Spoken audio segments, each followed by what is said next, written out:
All right, as always, first and foremost, all thanks and praises unto our power, Yahweh, Bahasham, Yahweh Shai, Bahasham, Wabrakakadash. Peace, blessings, much respect to the elders and the apostles of Great Millstone, on down to the rest of the elders who rule well within Israel. Salutations to the hopeful elect throughout the four corners of this whole entire earth, no matter where, whom they may be, or what they may look like, pushing out this purified truth to the rest of the church who believe as well. You men who may not be teachers or prophets, you women, sons and daughters also. And the water to Yahweh Shai, because without him enduring and going to that cross for the nation of Israel and the nation of Israel alone, none of this would even be possible whatsoever. All right. So seeing that World War III is just brewing up more and more and more, what does that mean? That shows that our salvation is closer than what we know. Our salvation is drawing nearer and nearer every single day. Okay. And our hope for us true believers is that it come this year, and how things is looking, that could easily be done. The Lord has proven many times all he has to do is have one thing happen that can fast forward time by months or years. Okay. So let's read Isaiah 26:20. Come, my people, enter thou into thy chambers, and shut the doors about thee, and hide thyself as it were for a little moment, until the indignation be overpassed. So who are the Lord's people? Israelites. And it says, enter thou into thy chambers, speaking of the chariots. Those chariots are going to be really fancy on the inside. They're going to look like parlors, man. Okay? There are parlors in this world that no normal man could afford. I mean, there's parlors out there that in order for you to go inside, you have to spend $100, $200, $300, $400 an hour. Okay? Just to be inside of it. You know, when you look at a fancy parlor, it might have a nice fancy curtain. It might have nice fancy couches. The light just looks real elegant, you know. It might have a nice grand piano sitting in the middle of the room or something, you know, just set up really nice. These chariots, we don't know exactly how they're going to look, but we know they are going to be wow.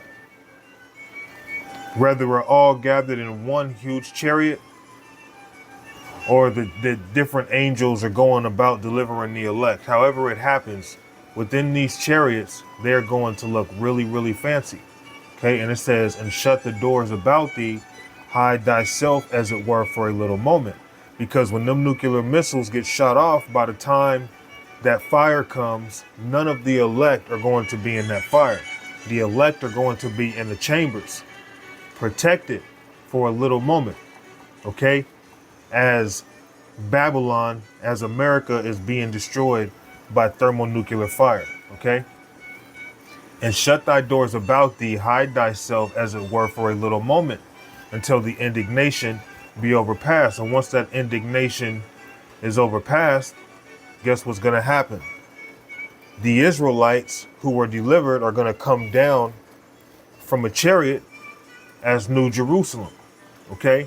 But when the missiles get shot off, the elect are going to be what we like to say, beamed up or abducted into a ship. Let's go to Psalms chapter 104 and verse 3. Who lay at the beams of his chambers? So I just read how we're going to be in the chambers. Lord willing, we're of that number. When destruction comes, that destruction being them thermonuclear missiles. All right. So when that lake of fire happens, the elect are going to see it in a safe place. They're going to see it from chariot's eye view. Okay. And we going to know, man, the Lord is not playing. Who lay at the beams of his chambers and the waters. So those chariots, when the missiles get sent off, are going to come right in time and deliver the elect wherever they may be. Okay? The elect are going to be abducted by those tractor beams, so to speak, for lack of better terms. Those beams are going to be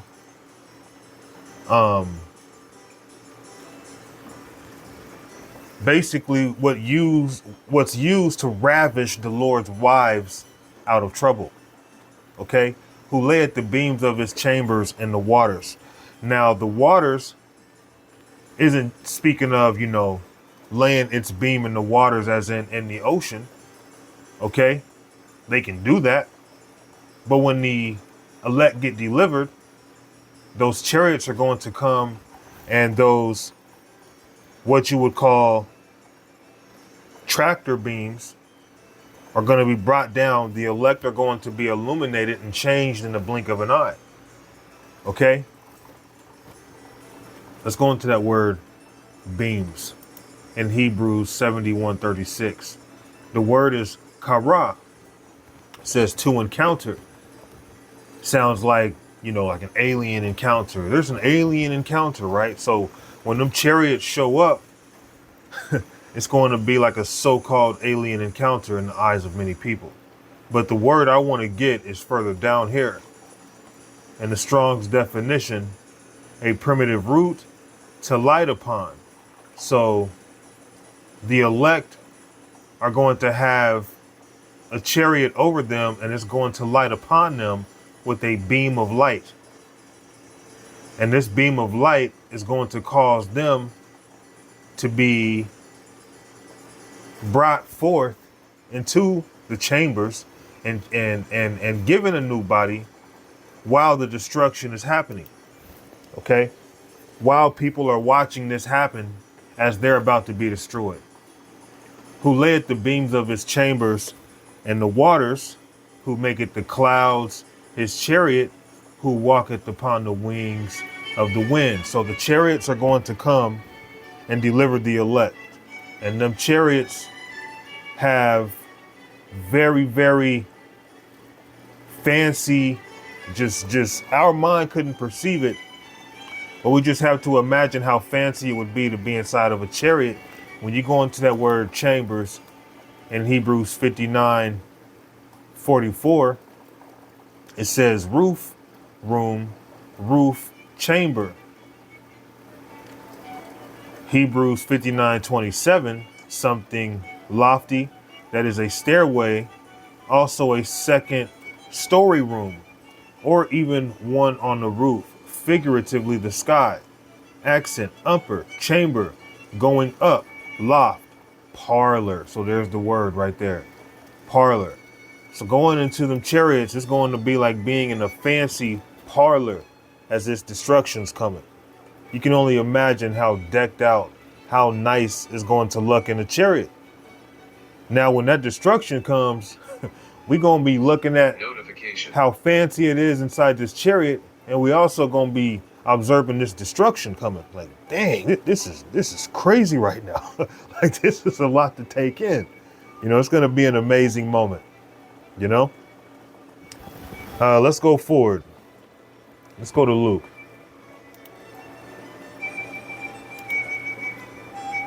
Chapter 21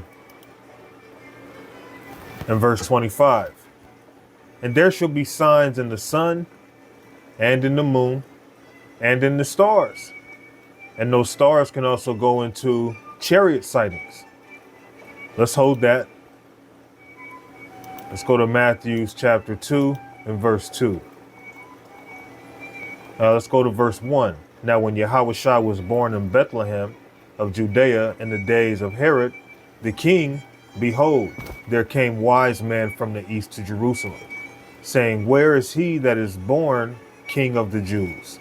For we have seen his star in the east and are come to worship him. So that star is speaking of a chariot. Going down to verse, to get to the point here.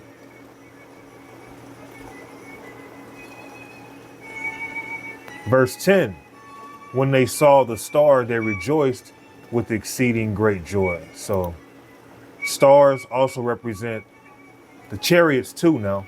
So seeing chariots are also part of the signs. So Luke 21:25, and there shall be signs in the sun and in the moon and in the stars, and upon the earth distress of nations with perplexity, the sea and the waves roaring. So the sea and the waves roaring isn't just speaking of literal seas and waves roaring, but it's speaking of people roaring, okay, in such a way that it's like the sea or waves roaring.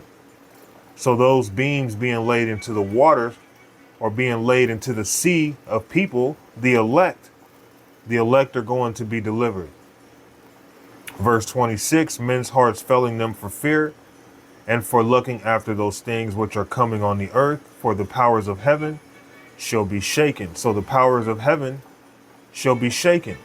All right, Lucifer, the elites of Esau, Edom, are going to fall quickly. They're going to fall as lightning. Just like if there was a banana at the top of a tree and you shake the tree, eventually the banana ends up falling down, so to speak. All right. And then shall they see the Son of Man coming in a cloud. So remember, he maketh the clouds his chariots. So the cloud is speaking of a huge chariot. So Yahushua is going to come in a huge chariot, and that chariot, going back to Psalms 104:3, who laid the beams of his chambers in the water. So when Yahushua comes back in this cloud, he's coming back to lay beams, okay, upon the elect, to deliver the elect, okay, who maketh the clouds his chariot, who walketh upon the wings of the wind. What do you do with wings? You fly. What do the chariots do? They fly. Okay?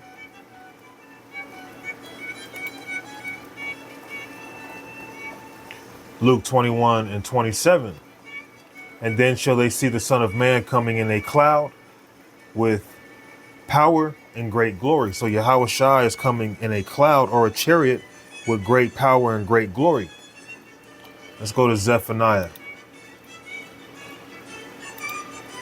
chapter 1 and verse 14. The great day of the Lord is near, it is near, and hasteth greatly. Even the voice of the day of the Lord, the mighty man shall cry there bitterly. That day is a day of wrath, a day of trouble and distress, a day of wasteness and destruction, a day of darkness and gloominess, a day of clouds and thick darkness. And those clouds are going into the chariots. So when Yahushua returns, he's coming back with power and a huge cloud along with many other clouds to bring forth the elect out of captivity, to redeem them. Okay, let's go into verse 28. And when these things begin, Luke 21:28, and when these things begin to come to pass, then look up and lift up your heads, for your redemption draweth nigh. So you know when you see a huge chariot show up with many other chariots showing up along with it, the ransom has come. The redemption is here. There's no need to look any further. Yahushua is back. And that's what we're looking forward to. We're looking forward to the Lord returning. And we're hoping to be a part of the elect so that we may be abducted into a huge spaceship. Okay? Isaiah 60:8. Who are these that fly as a cloud? Speaking of the chariots.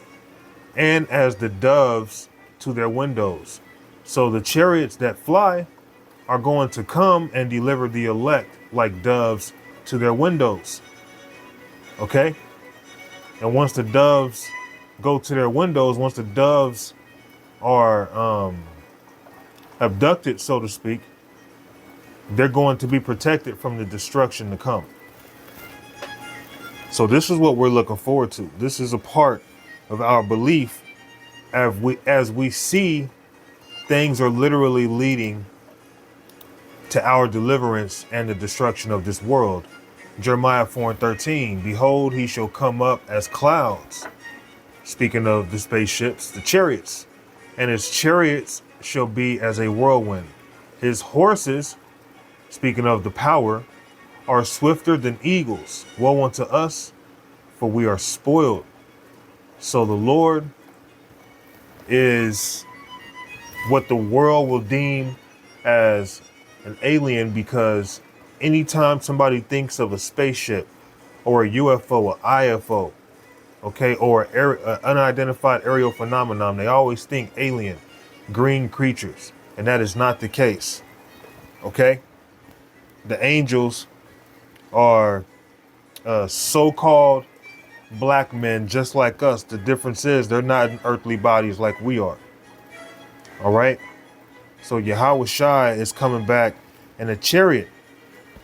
Now going into, because it says, behold, he shall come up as clouds, and his chariots shall be as a whirlwind. His horses are swifter than the eagle. So it says his horses, right? So let's touch on Revelations 19.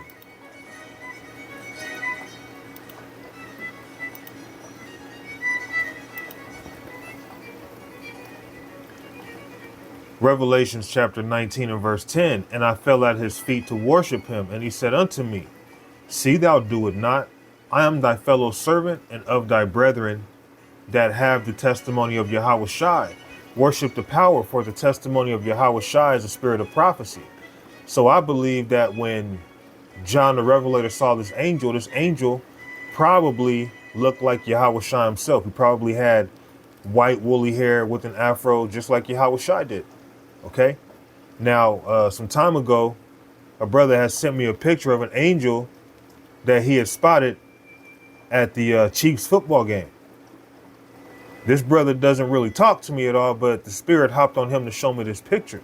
And it was a picture of an angel with dark brown skin and white woolly hair. So when John the Revelator saw this angel, he may have thought it was Yahweh Shai himself. And the angel was like, no, I'm just like you. I'm a fellow servant just like you. And I saw heaven open, and behold, a white horse. Okay. Now, what is white going to? You think of pureness when you think of white. Then you look at horse, you look at, like, let's say you look at a Ford or a Ford F-350. You look at its horsepower. Well, the horse goes into power. So white horse is pure power. And he that sat upon him was called faithful and true. So him that sat upon him was called faithful and true. This is speaking of Yahweh Shai, which I've been also kind of pondering more so. When Yahweh Shai returns, he may actually return on the outside of the chariot, but instead of standing, he may come sitting down on a chariot. There may be some type of throne on the outside of the chariot that he's sitting on, so that every eye can see him as he appears in this huge so-called spaceship. And in righteousness, he doth judge and make war. So Yahweh Shai is coming back to judge and make war, but also to deliver his elect. His eyes were as a flame of fire. And some say his eyes are going to be as a flame of fire because he drank wine. No, his eyes are going to be as a flame of fire because he's coming back angry. He already told his disciples he wasn't going to drink wine again until they linked up again. And on his head were many crowns, and he had a name written that no man knew but he himself. And the many crowns is going into all the different nations that he's going to overthrow. And it says, and he had a name written that no man knew but he himself. And he was clothed with a vesture dipped in blood, and his name is called the Word of the Power. So right here it says, and he had a name written that no man knew but he himself. That explains itself right there. Okay. And he was clothed with a vesture dipped in blood, and his name is called the Word of the Power. And the armies which were in heaven followed him upon white horses, clothed in fine linen, white and clean. So he's coming with pure power, and the angels right along with him are coming with pure power. Okay. Michael, the archangel, an angel of war, is coming back with Yahweh Shai, along with an innumerable amount of angels. Yahweh Shai doesn't even need the help. In fact, even Michael himself could do it by himself if he wanted to. But the will of Yahweh Ba'ashem Yahweh Shai is how it's written, okay? And out of his mouth goeth a sharp sword, speaking of the so-called spaceships that the Lord's returning with, and in, okay? Rather in, on, however, but he's coming with chariots, all right? And these chariots are going to zap people, okay? And out of his mouth goeth a sharp sword, that with it he should smite the nations, and he shall rule them with a rod of iron.